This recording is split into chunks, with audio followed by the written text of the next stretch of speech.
نروح للنقطة التانية، وهي ال آه ايه بقى اللي احنا كنا بنتكلم عليها ايه؟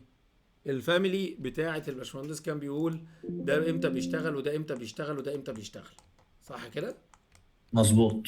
طيب القصة بتاعة الباي هوست والكلام ده كله، خلينا نقول نيو فاميلي بحيث ان الناس تبقى قدامنا كده وشايفة. انا عندي هنا حاجه اسمها طبعا الموديل سيلينج بيزد والموديل فيس بيزد. موديل فيس بيزد دي معناها ان انا عايز اعمل حاجه تركب على اي فيس. يعني ايه حاجه تركب على اي فيس؟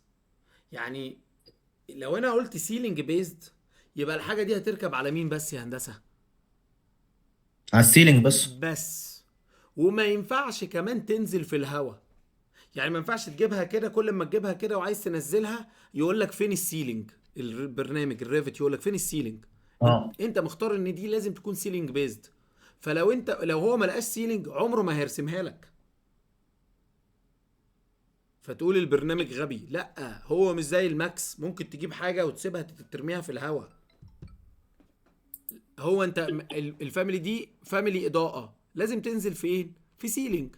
طب لو انا قررت ان انا مش عايز اعمل خلاص، يبقى انا هروح رايح على اعملها جينيريك موديل. اروح لو انا مش عايزها تبقى مربوطه باي حاجه، اروح اعملها جينيريك موديل. جينيريك موديل دي يبقى بتنزل وانا بحرك موف بايديا لاي مكان ولاي تفصيله عندي. متفقين يا هندسه؟ تمام. حلو. طيب يبقى موديل وول بيز دي، يبقى دي حاجه هتنزل على ايه بس؟ على الحوائط فقط. يعني ينفع مثلا تعمل دور وتروح تحط الدور مثلا في السلاب؟ لا طبعا.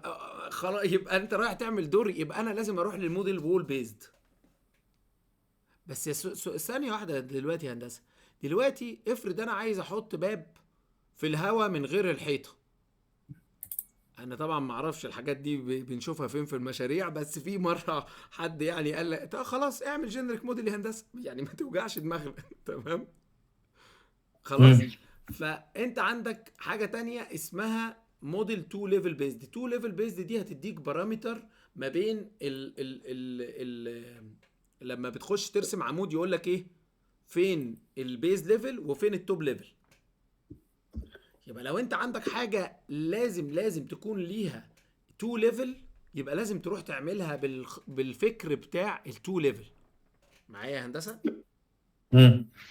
يعني مثلا انا بعمل حيطه ديكور، والحيطه الديكور دي لازم بتتعمل دايما للتفصيله للمشروع. المشروع دوت بيقول ان الحيطه دي دايما لازم يبقى ليها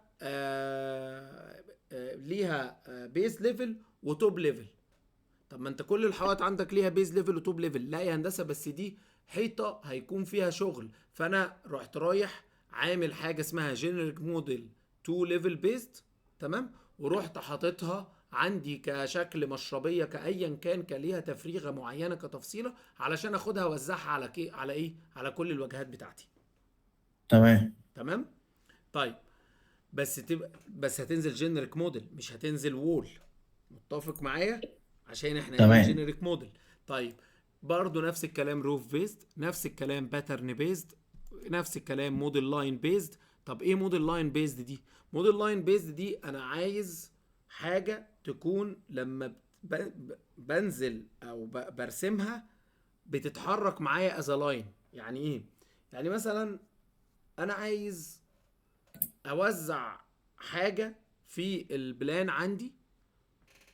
فالتوزيعه بتاعت البلان دي عايزها دايما لما اجي انزل ارسمها اروح راسمها واقعد اشد خط كده. تقول لي معلش يا باشمهندس ادينا مثال. هقول لك مثلا على سبيل المثال، عايز اعمل اوبننج في السلاب، بس الاوبننج دي بتتغير. بتتغير، فانا مش عايز اعملها بالايه باللينس مثلا. عايز ابقى بعملها كده، بقعد امشي بايدي ارسم اشدها بايدي كده في البلان فهي تقعد تيجي معايا. تمام. تمام. حاجه مثال تاني ساعات بنستخدمه بس ده في يعني مش في الانوتيشن مثلا، بس ممكن نعملها في الجنريك موديل بيست. ان انا مثلا عايز اوزع شكل العزل مثلا. تمام. امم قطع صغيره كده، فعملتها وعملتها فاميلي كده، وعملتها بالايه، بفكره اللاين بيست. طيب نفس الكلام فلور. فيس بيست دي معناها ايه؟ اي فيس بقى، حيطه شغال، فلور شغال، السيلينج شغال، الروف شغال. ما هو كل الاليمنت بتاعتك ليها ايه؟ ليها ليها فيس. فيس. فالكولم ليه فيس، البيم ليها فيس، فكل حاجه ليها فيس، فهيشتغل معاك في كل حاجه. فتقول لي مثلا ما انا عايز اعمل اوبننج، يعني احنا مثلا لما بنيجي نعمل اوبننج اقول لك اعمل الاوبننج بالفيس بيست، تقول لي لا ما انا ممكن اعملها بالفلور بيست. اقول لك طب افرض عايز تفتح بقى فتحه في الكاميرا، افرض مثلا عايز تفتح فتحه في الحيطه، هتعمل لي فاميلي جديده؟ ولا انت عندك واحده شغاله مع اي حاجه؟ لا، يبقى واحده شغاله معاها حاجه احسن. بالظبط. وبعدين واخده انديكيشن وبتنزل تبقى ايه يعني، اكنها ايه بالظبط على كل حاجه، ومديها الهايت ومديها الدبس ومديها الويتس عشان الناس تعرف تخش وتعدل وتظبط الدنيا. عالم امم الفاميلي ده هو اساس نظام المشروع. ان لما انت بتيجي تشتغل معاه وتزود على الشغل اللي عندك وتلاقي حاجات بنقعد ناخد فيها وقت طويل، طب يا جماعه خلاص نعملها ايه؟ فاميلي، علشان نعملها توفر، فاميلي. عشان توفر علينا وقت. إيه لما عملتها فاميلي، اللي هي مثلا فاميلي اوبننج كده، بتروح تفتح في اي مكان، بقت مسهله عليا كتير قوي. بدل ما انا كل شويه اروح واقعد اعمل وافتح واقفل واشيل واحط واعمل ودي طب ودي تتفتح ازاي، طب دي مش عارف ايه. دي افكار للحاجات دي. فدي، هل النقطه دي كده مفهومه كويس؟ تمام، اه. كده تمام يا جماعه؟ في حد عنده اي سؤال؟ يبقى احنا كده جاوبنا على الثلاث اسئله: الفاميلي، والعمود الكورنسي، والستيرز. طيب، انا كان في سؤال برضو اتفضل. كنت سألته قبل كده، بس قلت يعني يمكن يكون حضرتك عندك معلومة ادق او معلومة تالتة خالص يعني زيادة. اتفضل. العزل